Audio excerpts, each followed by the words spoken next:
Bonjour, Bonjour à tous. on est heureux de se retrouver encore aujourd'hui pour poursuivre la lecture du livre des Proverbes. Et puis bien aujourd'hui, on va lire le Proverbe 26 et puis bien voir un petit peu qu'est-ce que Dieu veut nous dire au travers de ce chapitre, parce que je crois que vraiment Dieu veut nous parler et on va être à son écoute, vraiment. Alors, Proverbe 26.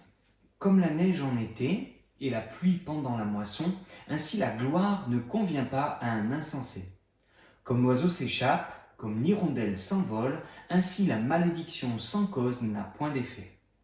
Le fouet est pour le cheval, le mors pour l'âne, et la verge pour le dos des insensés. Ne réponds pas à l'insensé selon sa folie, de peur que tu ne lui ressembles toi-même. Réponds à l'insensé selon sa folie, afin qu'il ne se regarde pas comme sage. Il se coupe les pieds, il boit l'injustice, celui qui donne des messages à un insensé. Comme les jambes du boiteux sont faibles, ainsi est une sentence dans la bouche des insensés. C'est attacher une pierre à la fronde que d'accorder des honneurs à un insensé. Comme une épine qui se dresse dans la main d'un homme ivre, ainsi est une sentence dans la bouche des insensés. Comme un archer qui blesse tout le monde, ainsi est celui qui prend à gage les insensés et les premiers venus.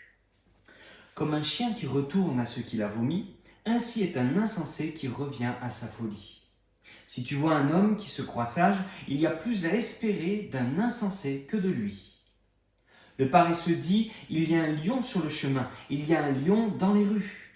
La porte tourne sur ses gonds et le paresseux sur son lit. Le paresseux plonge sa main dans le plat et il trouve pénible de la ramener à sa bouche. Le paresseux se croit plus sage que cet homme qui répond avec bon sens. Comme celui qui saisit un chien par les oreilles, ainsi est un passant qui s'irrite pour une querelle où il n'a que faire. Comme un furieux qui lance des flammes, des flèches et la mort, ainsi est un homme qui trompe son prochain et qui dit « N'était-ce pas pour plaisanter ?»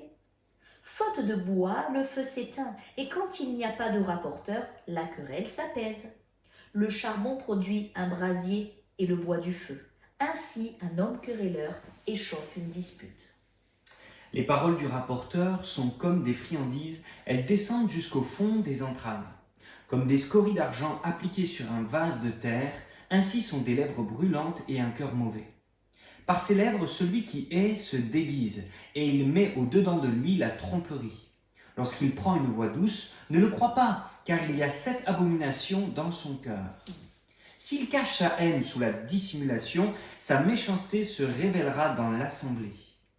Celui qui creuse une fosse y tombe, et la pierre revient sur celui qui la roule.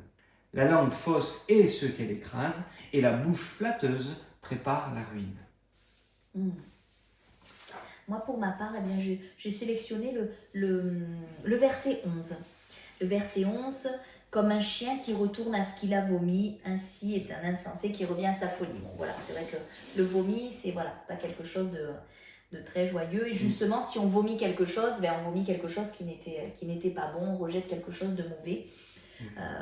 Et effectivement, ce serait complètement fou de retourner à ce que peut-être on a laissé. Je pense à nous en tant que chrétiens, si on regarde en arrière, heureusement qu'il y a beaucoup de choses qu'on a abandonnées, qu'on a laissées. Ne soyons pas fous et ne revenons pas ou ne réessayons pas des choses qui, on se dit, allez, peut-être on réessaye. Non, ne retournons pas sur des choses qu'on a laissées de côté parce que justement, il valait bien mieux que ce soit ainsi. C'est clair.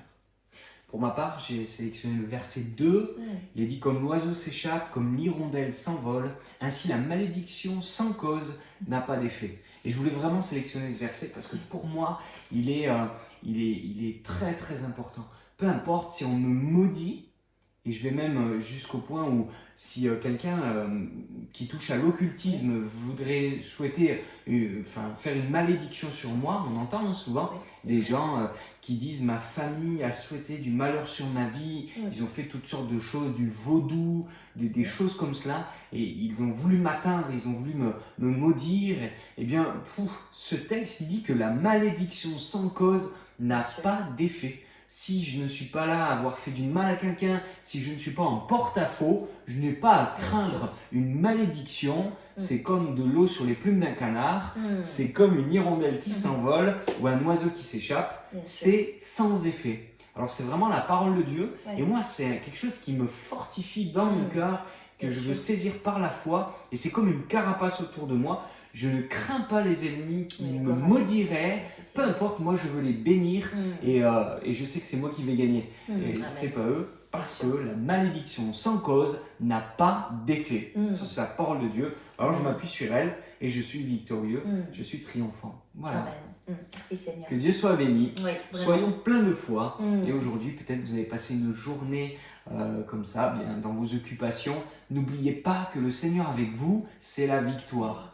S'il est avec nous, qui sera contre nous? Exactement. Voilà. Mm. Que Dieu soit béni. Oui, vraiment. N'hésitez pas vous aussi à nous dire ce que vous avez aimé dans ce passage, ce qui a touché votre cœur ou ce qui vous a interpellé. Voilà. Et que Dieu vous bénisse et vous Soyez bénis. fortifie. On se dit à demain. À Au revoir. demain, au revoir.